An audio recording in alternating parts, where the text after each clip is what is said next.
ozgina man tomonga so'rang. Parasit.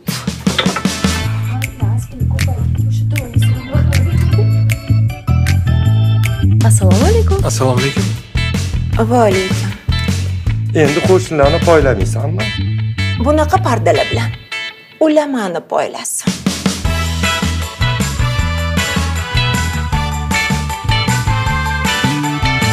Home Comfort. Ko'rkam xonadon uchun ko'rkam pardalar.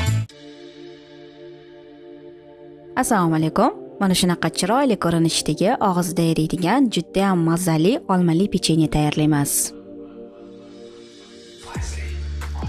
Idishga xona haroratidagi 125 gram sariyog', 3 osh qoshiq o'simlik yog'i, xona haroratidagi bitta tuxum, 4 osh qoshiq qatiq, 40 gram jo'xori kraxmali, 5 osh qoshiq shakar upasi va 1 choy qoshiq vanilin shakarini solib, hammasini aralashtiramiz.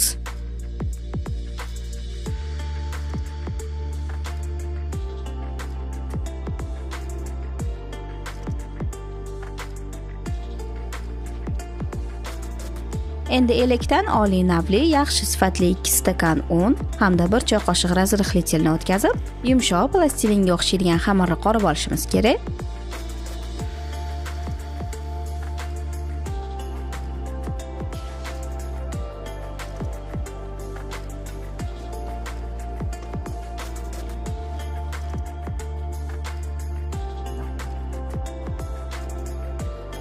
Bu xamirdan 34 gramlik 22 dona zuvalachalarni yasab olamiz. Mana shunaqa yong'oqdan ozgina kattaroq ko'rinishda bo'ladi. Zuvalalarimizning ustini yopib, tinishi uchun sovutgichga 20 daqiqaga olib qo'yishimiz kerak.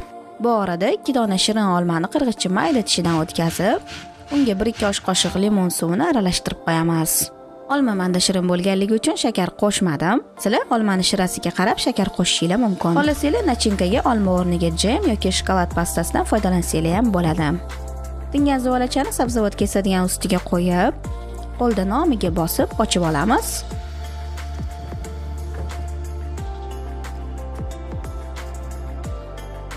Bir chetiga choy qoshiqdan nachinka qo'yib, o'raymiz.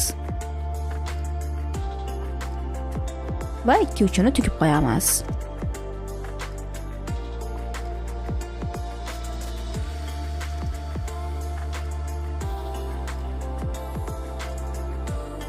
Mana shunaqa chiroyli pechenyelar hosil bo'ladi.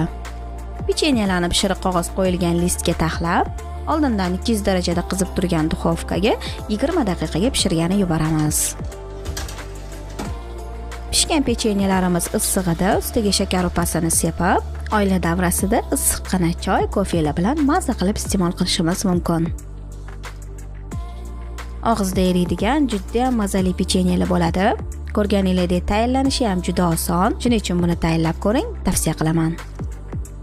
E'tiboringiz uchun katta rahmat. Kanalimizga obuna bo'ling, videoga esa like bosib qo'yishni unutmang. Keyingi videoda ko'rishguncha, xayr.